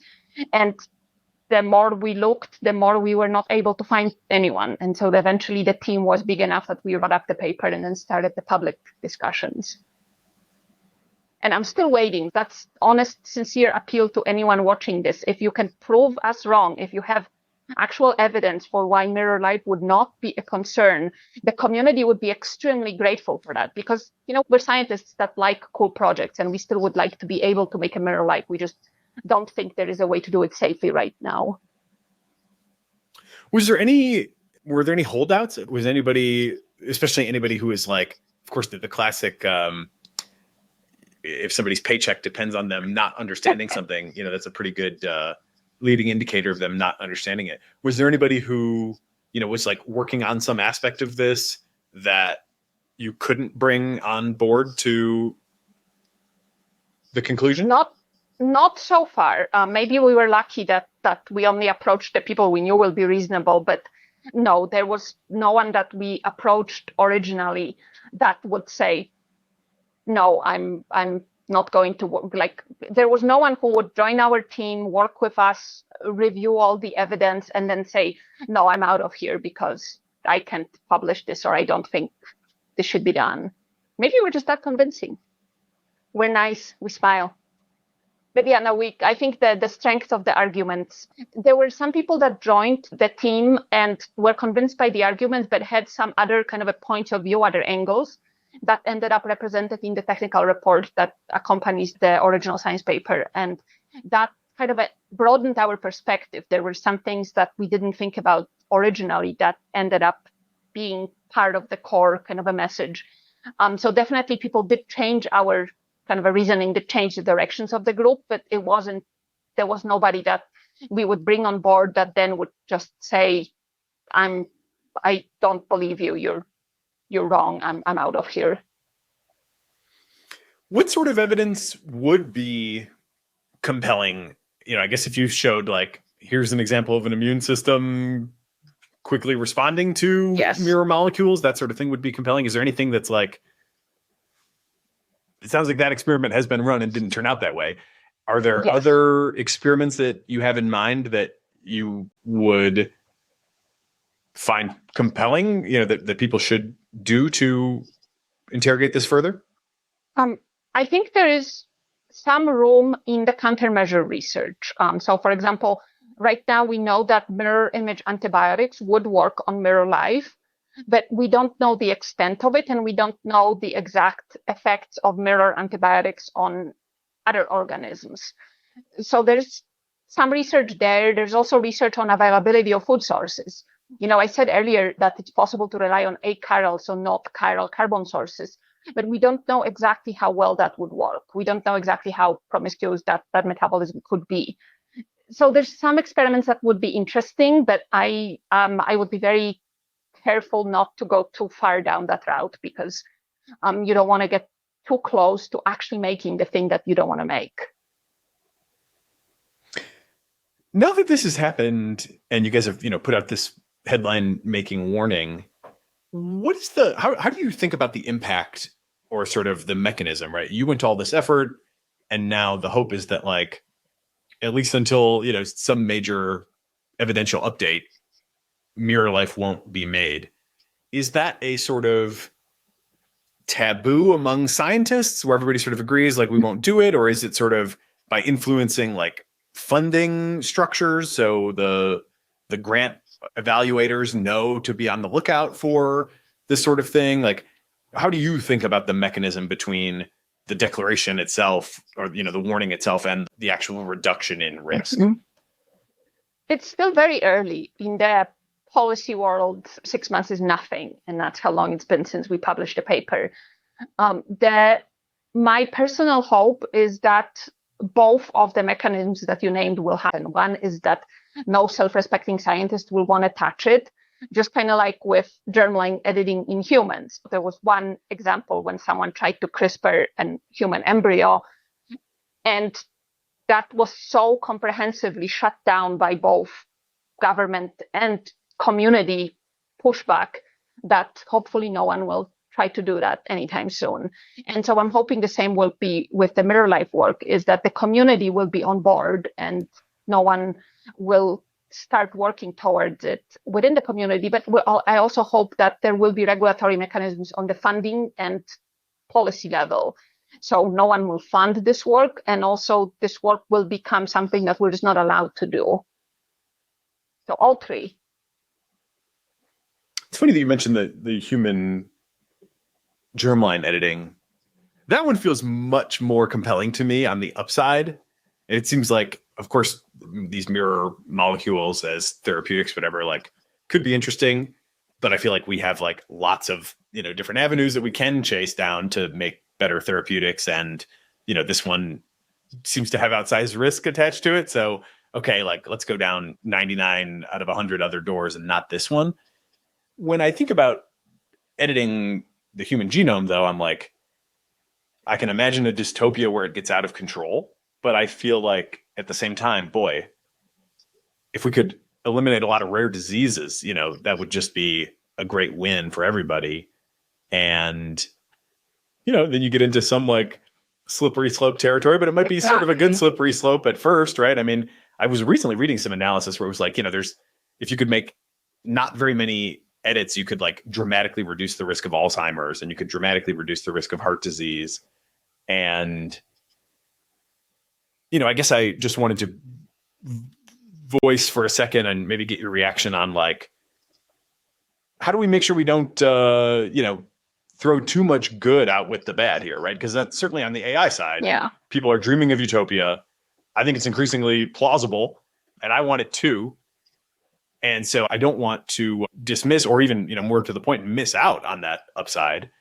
And I feel like in the human editing space, I'm like, yeah, I can imagine a dystopia over multiple generations, but I can imagine like a next generation, which is just plain a lot healthier. And should we deny that next generation that benefit because we're worried about like what 3 generations down might do or look like? How do you think about just like the risk reward on some of these less obvious cases?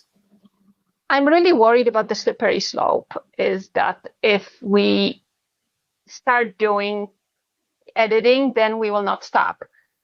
And that can get out of hand really quickly. That would also, another thing that to think about with that is it would significantly increase the inequality that already exists in the world, because you can imagine that the rich people who have access to this technology would be producing offspring that's genetically as perfect as we can make them.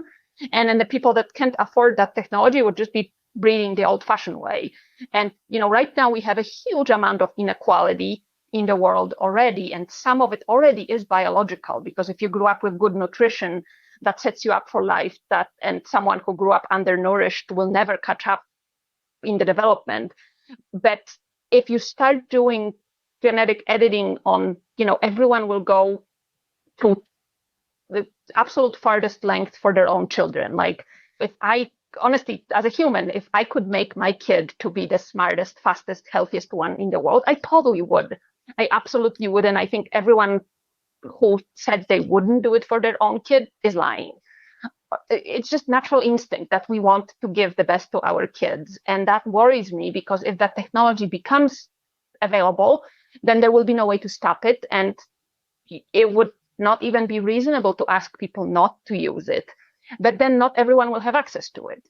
So you can imagine quickly creating, in 1 or 2 generations, creating almost like a new race of a human that will be superior in so many different ways that we as a species will absolutely be screwed. So that's the worst dystopian case that I'm worried about. And I'm worried, the reason why I think we should not be working on human genetic editing at all is because once that technology becomes available, it will be impossible to stop it. And, frankly, I don't know if I could resist. If someone offered me the ability to edit my own embryos so that my children have, for example, much lower Alzheimer's risk, I don't think I could resist, honestly, even though I rationally think that technology is wrong. As a human, I would do it because that's just my instinct as a mother to make sure that my kids get the best. And it would be normal that every human would react the same. So if we have this ability, we would take it, because it would be impossible to ask people not to take it. And so the only way to safeguard it is to not have that ability at all. It might be naive because the technology is almost already up there, and I think one day that might exist. And once it exists, I think we'll have to focus on distributing it equally so everyone has access to it. Although we know that as a society, we really suck at distributing things equally. There is so much inequality right now that it only can get worse. I think the example you use with AI is a little different, because the way I understand it, it's because it's technology, it's easier to distribute it. So if you have AI that gives you certain advantages, for example, if I have an AI that allows me to be a better writer, you can imagine distributing that all over the world to everyone who has access to the internet. And it would be much harder to paywall that, while an actual genetic manipulations would be hard to distribute that equally. I'm sorry, I realize I sound like a bummer, because it's a great technology that could really benefit humanity, but also I don't know if we're smart enough to make it equally benefit everyone. And it's not even some altruistic, like do-gooder saying everyone should have equal opportunity. It's just self-preservation instinct. If we actually do create 2 tiers of society biologically like that, then there's going to be too much tension. And I can't imagine that going well for the stability of our society. So Yeah. Let's talk about something nicer because I don't want to wrap up on this doom and gloom of everything is terrible and we as humans are not responsible enough. Well, I think those are, not to be dismissed as concerns, certainly. I will give the AI companies, a lot of credit, at least thus far. I think this, I'm always watching these things closely, and it does seem like the eras can sometimes be quite short. But like at this point, it is remarkable that kind of reminds me of the old Andy Warhol quote about what makes consumerism and, American consumer society great is like, you can have a Coca-Cola. It's the best Coca-Cola there is. No amount of money can buy a better one. The president drinks the same Coke, right? And like, that is basically true of AI today. Somebody just posted, Terence Tao, broadly considered, I understand, the greatest living mathematician, recently posted something where he was using Claude and he was on the free plan. And people noticed this and were, just having a laugh about the fact that here's this guy who's truly by any measure elite, maybe literally the best mathematician in the world today. And he's on the free plan of Claude. And it's like, well, why is that the case? It's because you could pay and get greater, number of uses, but they actually do give, the best model out for free. So I think we are, and that may change because, inference scaling, and there's a lot of things where, we're hearing rumors of, a $20,000 a month coding agent. Obviously, not everybody's going to be able to afford that, if and when that does come to market. But I do give the AI companies a lot of credit, at least so far, for really trying to live up to their sort of, ideals around democratizing access and really pushing that like amazingly far for the moment. Yes. And that's impossible to imagine with biological technologies, because there's labor and material cost that you just can't get around. But Mike, people have said the same thing with sequencing. I mean, I'm mindful of like, there's a time delay, right? And like, it's not entirely fair. I'm not trying to say that it would be entirely fair, but it certainly seems like a lot of progress has come from like luxury or high end or, not generally accessible technologies. Oh yeah. That gradually become more accessible. And just going back to when I was in college, it was like $1 million or whatever to sequence a genome. And now we're at whatever, a couple $100. Yeah. So I am kind of cautious around the gene editing being an inherently unequal technology, just in the same sense that like, yeah, maybe it's not accessible to most now, but can we come down that cost curve and create a version of society 20 years from now where it is universally accessible? I mean, that's kind of almost a vicious circle, because in order to bring the cost down, you have to start doing it. So we have to take the leap of faith that we will be able to bring the cost down and make it equally available in order to make that happen. It's kind of like you have to do that on faith. Yeah. Do you think is there a bright line to be drawn, just to kind of create a rough structure for this? It's like mirror life and sort of treacherous turn, fast takeover AI are kind of analogous in that these are things that like we really just might lose control of. There's the sort of genetic editing, and that could get out of control, and we could, end up in a slippery slope, dystopian scenario. There's definitely AI versions of that too. The gradual disempowerment meme and, recent major papers sort of made the case that like, even if we can control all this near-term stuff, we really don't have a plan for how we're going to have a society that we're going to be happy with, with very powerful and widely deployed AI. And I take that really seriously, but I do wonder if there is a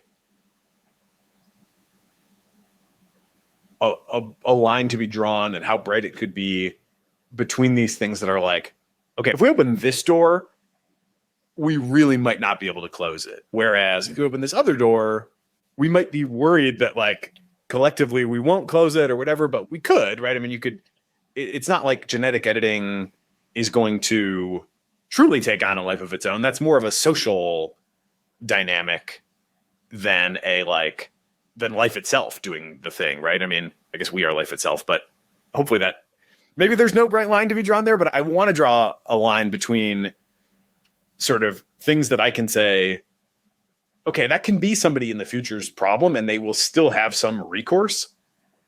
And I kind of want to put genetic editing and what is society going to look like with a lot of AI deployed broadly into that bucket. And then I want to maybe draw a smaller circle around things like mirror life and like hyper autonomous, goal oriented AI, and say like those things seem qualitatively different. How do you react to that attempt to taxonomize? That kind of makes sense to me. It makes sense to me intuitively. I'm not very rational thinking about stuff like that because I want this to happen. I want this to be true. I have a very hard time drawing lines like that, but I think we're going to have to because it's inevitable. So if I could make you the emperor and you draw those lines, I think what you just described kind of makes sense. It's a lot of responsibility. All right. Maybe last 1 to 2 questions. I'm not sure if these are the same question or a different question. I guess based on your expertise in synthetic biology, is there anything that you would be telling people in the AI space to be like specifically concerned about or, watching very closely? Do you have any intuitions for what might be the sort of step change, gain of function moment that could really move the needle on this spectrum from like inert tool-based AI to sort of some sort of out of control AI? Yeah. To me, it would definitely be, within the limited understanding that I have as a biochemist and bioengineer, and a model that would be able to generate new biological functions. So, for example, if you can go and ask whatever AI available online how to make a better virus, that's something that right now the AI is not capable of giving you that answer. You can say there could be safeguards against answering that question, but we also know that it's possible to jailbreak most of those models. So right now, the AI doesn't have a capacity to do that. I cannot just go in and say, how do I make a better toxin or how do I make a better virus? But if the model learns to analyze all of the data in the literature, so right now, if you ask the best virologists in the world, they'll give you an answer with some possibilities of how to make a better virus, but not a definite answer. No one knows. But maybe there is a knowledge out there that if by learning from all of the published literature, if there could be a model that can synthesize all of that knowledge and come up with, this is how you make a better pathogen, this is how you make a better drug, this is how you make a better toxin, this would be a game changer and not for the better. This would be something that would put a lot of capacity in hands of people that don't have enough background to be responsible with it. And that's something that I really hope doesn't happen. I really hope the answer is not even out there to be learned. But if the AI ever learns to be that good, like to really synthesize scientific knowledge and predict things like that, I would not be very happy. Maybe last one then. Any thoughts, reflections, advice based on your social effort to build the coalition and bring people together on this that you think people who are trying to do something similar in the AI space could take a note on? I think carrot rather than a stick. When we first started talking about this Mirror Life project, we were wondering how should we approach that, and we decided that trying to bring people on board, convincing them that this is the right thing to do, the right idea, is much better than trying to top-down advocate for oversight and regulation. Because that was one of the ideas, is why not, instead of going public with it and talking to everyone who wants to talk to us, why don't we just go to the government, scare the crap out of them and make them regulate this out of existence? But we decided this wouldn't really be a good idea because without the buy-in from the community, it wouldn't work, it wouldn't be effective.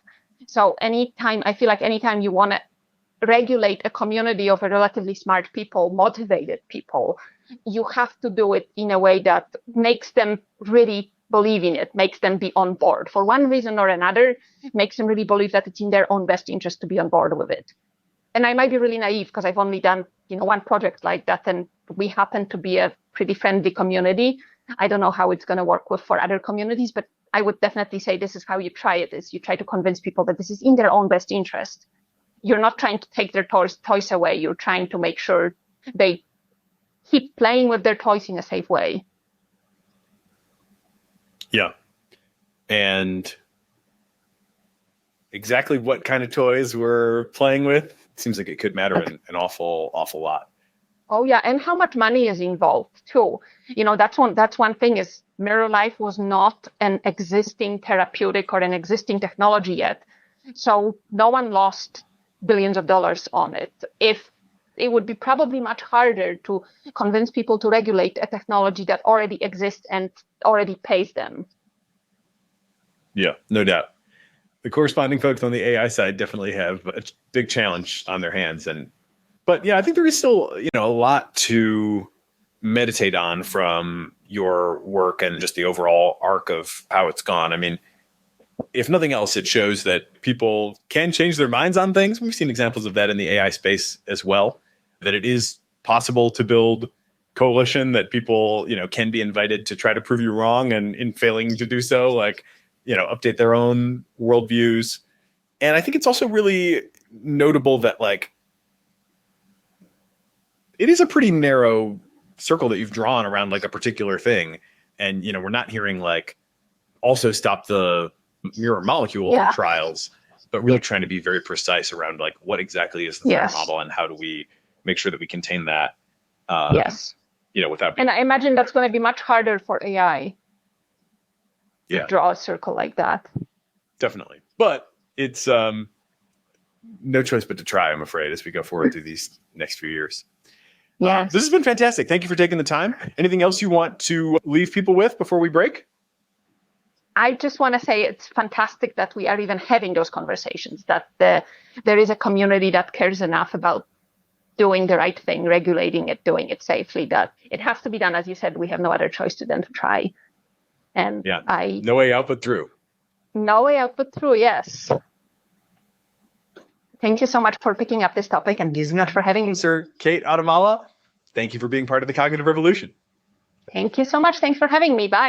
It is both energizing and enlightening to hear why people listen and learn what they value about the show. So please, don't hesitate to reach out via email at tcr@turpentine.co, or you can DM me on the social media platform of your choice.